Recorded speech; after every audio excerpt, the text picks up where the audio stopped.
এক প্রত্যন্ত পাহাড়ি গ্রামে আলী নামে এক কাঠুরিয়া বাস করত। তার জীবিকা ছিল বন থেকে কাঠ কেটে বাজারে বিক্রি করা। আলী ছিল অত্যন্ত পরিশ্রমী, কিন্তু তার উপার্জন দিয়ে সংসার চালানো প্রায়শই কঠিন হয়ে যেত। প্রতিদিন ভোরে সে যখন কুড়াল নিয়ে বনের পথে যেত, তখন তার মন দুশ্চিন্তায় ভারাক্রান্ত থাকত। বাজারে কাঠের দাম কম, আর তার ছোট্ট কুঁড়ে ঘরের মেরামতো জরুরি। একদিন কাঠ কাটতে কাটতে সে একটি উঁচু টিলার কাছে পৌঁছাল।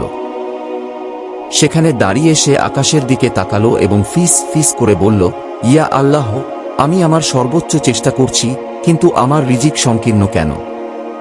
আমি কিভাবে আমার পরিবারের হক আদায় করব? হতাশায় তার চোখ ভিজে এলো। দুপুরের দিকে কাঠ কেটে ফেরার সময় আলী দেখল গ্রামের প্রবীণতম ব্যক্তি শায়েখ উসমান একটি পুরনো গাছের নিচে বসে আছেন। শায়েখ উসমান ছিলেন গ্রামের সকলের শ্রদ্ধেয় পাত্র, কারণ তার জ্ঞান ছিল গভীর এবং আত্মা ছিল প্রশান্ত। আলী তার কাছে গেল এবং সালাম দিয়ে বসল। আলী বলল, আমি হতাশ। আমি দিনে 10 ঘন্টা কাজ করি, তবুও আমার জীবনযাত্রায় কোনো উন্নতি নেই। মনে হয় আমি ব্যর্থ। শায়েখ উসমান আলীর দিকে স্নেহের দৃষ্টিতে তাকালেন। তিনি বললেন, আলী, তুমি কি কখনো একটি ছোট বীজ দেখেছ? যখন তুমি বীজটি মাটিতে রোপণ করো, তখন তুমি কি আশা করো যে পরদিনই সেটি বিশাল গাছে পরিণত হবে? আলী মাথা নেড়ে বলল, না শায়েখ, এর জন্য ধৈর্য এবং সময় লাগে। শায়েখ উসমান মুচকি হেসে বললেন, তাহলে কেন তুমি তোমার চেষ্টার ফল সাথে সাথেই পেতে চাও? তোমার পরিশ্রম হলো সেই বীজ, আর তোমার ধৈর্য ও আল্লাহর উপর তোমার বিশ্বাস হলো সেই পানি ও আলো। শায়েখ একটি হাদিস স্মরণ করালেন, যদি তোমরা আল্লাহকে ভরসা করতে, যেমনটি করা উচিত, তবে তিনি তোমাদের এমনভাবে রিজিক দিতেন যেমন তিনি পাখিদের দেন। পাখিরা সকালে খালি পেটে বাসা থেকে বের হয় এবং সন্ধ্যায় ভরা পেটে ফিরে আসে। শায়েখ বললেন, তুমি পরিশ্রম বন্ধ করনি, এটা ভালো, কিন্তু তুমি ভরসা করা বন্ধ করেছ। আল্লাহর কাছে চেয়ে দেখো এবং তোমার কাজকে ইবাদত হিসেবে গ্রহণ করো। শুধু কাঠের জন্য নয়, আল্লাহর সন্তুষ্টির জন্য কুড়াল চালাও। শায়েখের কথা আলীর হৃদয়কে স্পর্শ করল। সেই দিন থেকে আলী তার কাজের নিয়ত পরিবর্তন করল।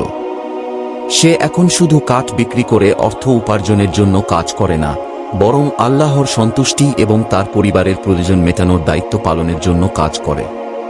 তার কাজে এক নতুন প্রশান্তি এলো।